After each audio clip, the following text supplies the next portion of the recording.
अमित आणि सुमित हे दोघे भाऊ होते. एके दिवशी ते दोघं आपल्या पत्नीला घेऊन हिल स्टेशनवर फिरायला गेले आणि 8-10 दिवसात फिरून झाल्यावर जेव्हा ते घरी आले तेव्हा त्यांनी पाहिले की त्यांच्या घरात त्यांच्या आईसोबत अनेक महिला आणि पुरुष घरात बसले होते. त्या सर्वांना पाहून त्यांना खूप आश्चर्य वाटले. सुमनजी आपल्या मुलांना आणि सुनांना पाहून हसू लागली, पण त्यांचा मोठा मुलगा त्यांच्यावर जोरात ओरडला आणि म्हणाला की आई, हे काय आहे? थोडे दिवस आम्ही घराबाहेर गेलो तर तू हे काय करून ठेवले आहे? आपले घर धर्मशाळा आहे का? तू एवढ्या लोकांना घरात बोलावून ठेवले आहे. त्यानंतर लगेच त्यांचा छोटा मुलगा सुमित आपल्या आईला म्हणाला की आई, लवकर यांना त्यांच्या घरी पाठव. आम्ही खूप थकून आलो आहोत. आम्हाला आराम करायचा आहे. सुमनजी त्यांना हसतच म्हणाली की बेटा, तुम्हाला एवढी घाई का आहे? आता मी तुम्हाला जे काही दाखवणार आहे ते पाहून तुमची झोपच उडून जाईल. हे घ्या, मी तुमच्यासाठी एक सुंदर सरप्राईज तयार केले आहे. सुमनजींनी आपल्या मुलांच्या हातात पाकिट दिले. त्यांच्या दोन्ही सुना आपापसात चर्चा करू लागल्या की आज आपल्या अडाणी सासूला काय झाले आहे आणि ती आपल्याला काय दाखवणार आहे. आजपर्यंत तर आपल्या सासूने आपल्या हातात 1 रुपयाही ठेवला नाही आणि आज ती आपल्याला कोणते गिफ्ट देणार आहे. त्या दोघी एकमेकांना इशारा करू लागल्या. अरे, आजपर्यंत जिने आपले आयुष्य गाई म्हशींच्या गोठ्यात घालवले आहे ती आपल्याला काय देऊ शकते. जेव्हा सुमनजींच्या मुलांनी ते पाकिट उघडून पाहिले तेव्हा त्यांच्या पायाखालची जमीनच सरकली आणि ते आपल्या आईच्या तोंडाकडे पाहतच राहिले. त्यांना पाहून त्यांची मोठी सून त्यांना विचारू लागली, हे असे काय आहे त्या पाकिटात, जे पाहून तुम्ही गप्प झाले. असे बोलत तिने आपल्या पतीच्या हातातून ते पाकिट घेतले आणि उघडून पाहिले.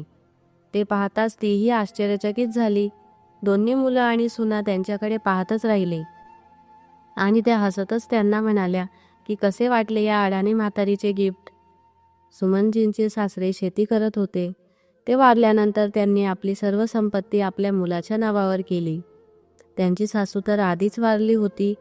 सुमनजींचे पती शांताराम हे अभ्यासात खूप हुशार होते आणि कुटुंबात ते सगळ्यात मोठे होते. आपल्या आईवडिलांच्या निधनानंतर त्यांच्यावर 2 भावांची आणि 1 बहिणीची व शेतीवाडीची संपूर्ण जबाबदारी त्यांच्यावर आली होती.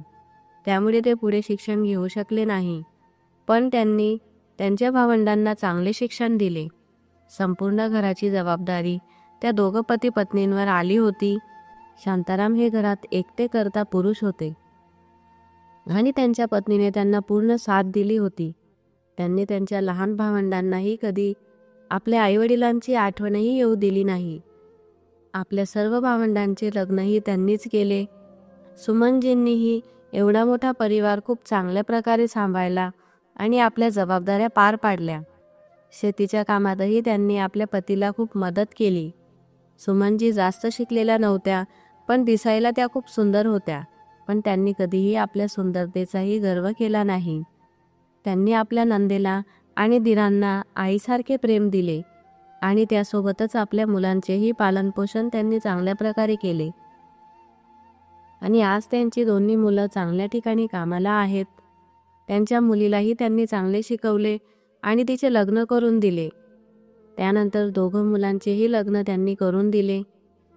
पाहायला तर घरात 2 सुना होत्या, तरीही सुमनजींना सुख मिळाले नाही. वेळेनुसार आता तेही म्हातारे झाले होते. त्यामुळे त्यांची मुलं आणि सुना त्यांचे ऐकत नव्हते. ते म्हणत होते की आमची कमाई कमी आहे आणि तुमचा खर्च जास्त आहे. आता आम्ही तुमच्यावर खर्च करू शकत नाही. तुम्ही काहीतरी कामं शोधून घ्या. असेही दिवसभर तुम्ही घरात बसूनच राहतात. त्यापेक्षा काही काम केले तर स्वतःचा खर्च निघून जाईल. हे ऐकून ते दोघेही आपल्या मुलांना म्हणाले की तुम्ही कशा गोष्टी करत आहात. आता तर आमचे आराम करायचे आणि आमच्या नातवंडांसोबत खेळण्याचे दिवस आहेत. आयुष्यभर आम्ही खूप मेहनत केली, पैसा कमावला, तुमचे शिक्षण पूर्ण केले. त्यामुळेच आज तुम्ही इथपर्यंत आले आहात आणि आज तुम्ही आम्हाला काम करायला सांगत आहात. तुम्हाला आमचे ओझे झाले आहे का? आयुष्यभर जेवढी मेहनत आम्ही घेतली त्यापेक्षा निम्मेही तुम्ही घेऊ शकत नाही. तेवढ्यात त्यांचा लहान मुलगा त्यांना म्हणाला की आई, तू तुझे लेक्चर तुझ्या जवळच ठेव. तू प्रत्येक वेळी आम्हाला तीच गोष्ट सांगू नको. तुम्ही असे काय वेगळे केले आहे आमच्यासाठी? एवढे तर सगळे आईवडील आपल्या मुलांसाठी करतात, त्यात विशेष काय आहे? त्यावर त्यांची मोठी सून म्हणाली की हो आई, हे एकदम बरोबर सांगत आहेत. आता आम्ही तुमच्या गोळ्या औषधींचा सर्व खर्च उचलू शकत नाही, त्यामुळे तुम्ही काहीतरी काम शोधा. आपल्या मुलांच्या तोंडून असे शब्द ऐकून त्या दोघांना खूप वाईट वाटले आणि त्यामुळे त्यांच्या डोळ्यातही अश्रू येऊ लागले. ते दोघेजण एकमेकांचा हात पकडून आपल्या रूममध्ये निघून गेले. दोघेजण विचार करत बसले होते आणि आता ते आपल्या जुन्या गोष्टी आठवू लागले. सुमनजी आपल्या पतीला म्हणू लागल्या की आपण आपल्या आयुष्यात किती मेहनत केली आहे आणि किती दुःख सहन केले आहे. रात्रंदिवस मेहनत करून आणि शेतात काम करून एवढ्या मोठ्या परिवाराचे पालनपोषण केले आणि मुलांना चांगले शिक्षणही दिले. आईवडील आपल्या मुलांसाठी सर्व प्रकारचे प्रयत्न करतात, त्यांच्यासाठी कष्ट करतात आणि त्यांच्या सर्व इच्छाही पूर्ण करतात. पण तेच मुलं मोठी झाल्यावर म्हातारपणात आपल्या आईवडिलांना एकटं सोडतात. ते आपल्याला थोडं सुख आणि सन्मानही देऊ शकत नाही का? आपण तर त्यांच्या आयुष्यात कोणत्याही गोष्टीची कमी ठेवली नाही. आपल्या प्रेमात कोणती कमी राहिली की आपली मुले एवढी स्वार्थी निघाली? असे बोलता बोलताच दोघांच्या डोळ्यात अश्रू येऊ लागले. थोड्या वेळानंतर जेव्हा सुमनजी दोघांसाठी जेवण घ्यायला किचनमध्ये गेल्या, तेव्हा त्यांची लहान सून स्वयंपाक करत होती. ती आपल्या सासूला म्हणाली की थोडा वेळ थांबा, अजून सर्वजण जेवायचे बाकी आहेत. आधीच तुम्हाला जेवण कसे देऊ? त्याआधी भरपूर भांडे घासायचे पडले आहेत, ते घासून द्या. जेवणासाठी ताटं नाहीत. त्यांची दोन्ही मुलं समोर बसून सर्व काही ऐकत होती. सुमनजी आपल्या मुलांकडे पाहू लागल्या. तेवढ्यात त्यांचा लहान मुलगा रागातच त्यांना म्हणाला की आता इथे किती वेळ उभी राहशील? आम्हाला सुखाने जेवण तर करू दे. आपल्या रूमच्या दारात उभे राहून शांताराम वाट पाहत होते की केव्हा आपल्या मुलांचे जेवण होईल आणि आम्ही दोघं पती पत्नी जेवण करू. पतीच्या चेहऱ्याकडे पाहून सुमनजींची भूकही उडून गेली. आपला मुलगा आणि सुनांची अशी वागणूक पाहून त्यांचे मन खूप दुखले होते. त्यांचे मुलं त्यांच्याशी व्यवस्थित वागत नव्हते, पण ते मुकाट्याने सर्व काही सहन करत होते. ते एका शब्दानेही त्यांना काही बोलत नव्हते. अशाच प्रकारे दिवसाआड दिवस जात होते. एके दिवशी शांताराम घराच्या पायऱ्या उतरत होते. अचानक त्यांचा पाय घसरला आणि त्यांचा तोल गेला. त्यामुळे त्यांच्या पाठीच्या कण्याला दुखापत झाली. जेव्हा आपल्या पतीचा इलाज करण्यासाठी सुमनजी आपल्या मुलांकडून पैसे मागू लागली, तेव्हा त्यांनी नकार दिला. ते म्हणाले की एवढे पैसे आमच्याकडे नाही. आमचा एवढा पगार नाही की आम्ही बाबांच्या इलाजासाठी एवढे पैसे देऊ शकतो. आई, तू आमच्याकडून अपेक्षा करू नको. आणि असेही आम्ही आता बाहेर फिरायला जात आहेत, त्यामुळे तेथेही आम्हाला भरपूर खर्च येईल. आता तुम्हीच बघा काय करायचे ते.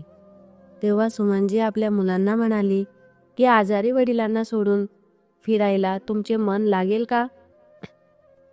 तेव्हा ते म्हणाले की बऱ्याच दिवसापासून आम्ही कुठेही फिरायला गेलो नाही आणि दुसऱ्या दिवशी सकाळी उठून वेळ वाया न घालवता ते फिरायला निघून गेले. आता सुमनजींना आपल्या मुलांवर खूप राग आला होता, कारण ते म्हाताऱ्या आईवडिलांना अशा अवस्थेत सोडून निष्काळजीपणाने निघून गेले. पण त्या काही बोलल्या नाही. त्यांनी आपल्या रागावर नियंत्रण ठेवले. त्यांनी ॲम्ब्युलन्स बोलावून आपल्या पतीला हॉस्पिटलला नेले. थोडे दिवस हॉस्पिटलला राहिल्यावर डॉक्टरांनी त्यांना आराम करण्याचा सल्ला दिला होता, कारण म्हातारपणात थोडाही धक्का लागला तरी तो सहन होत नाही आणि त्यांच्या तर पाठीच्या कण्याला दुखापत झाली होती. या कारणामुळे ते खूप दुःखी राहू लागले. संपूर्ण दिवस अंथरुणावर पडून पडून माणूस जास्त आजारी होऊ लागतो. सुमनजींनी आपल्या शेतीवाडीच्या पैशातून थोडे पैसे जमा केले होते. त्याच पैशांनी त्यांनी आपल्या पतीचा इलाज केला. हॉस्पिटलमधून घरी आल्यानंतर सुमनजी आपल्या पतीला म्हणाली की तुम्हाला काहीही होणार नाही. तुम्ही टेन्शन घेऊ नका. तुम्ही लवकरच बरे व्हाल. मी तुमच्यासोबत आहे. मी तुमच्यासाठी जेवण आणले आहे. जेवण करून घ्या. तुम्ही कालपासून काहीही खाल्ले नाही. हे ऐकून त्यांचे पती रडू लागले. त्यांचे अश्रू पुसतच सुमनजी त्यांना म्हणाल्या की तुम्ही का रडत आहात? तुम्ही आपल्या मुलांचा विचार करू नका. आपली मुलं स्वार्थी झाली आहेत. ते आपल्याला आपल्या वाईट वेळेत सोडून गेले आहेत. आज त्यांना आपल्यापेक्षा फिरायला जाणे जास्त महत्त्वाचे होते. सुमनजी आपल्या पतीला समजावण्याचा प्रयत्न करत होत्या. आता त्यांना जाऊन 8-10 दिवस झाले होते, पण कोणीही फोन करून त्यांची विचारपूस केली नाही किंवा आपल्या वडिलांच्या तब्येतीबद्दलही विचारले नाही. आपल्या पतीची सर्व कामे त्यांनी केली. त्यांना खाऊ घालणे, कपडे बदलणे आणि वेळेवर गोळ्या औषधी देणे, हे सर्व काही. म्हातारपणातही त्यांनी आपल्या पतीची साथ सोडली नाही.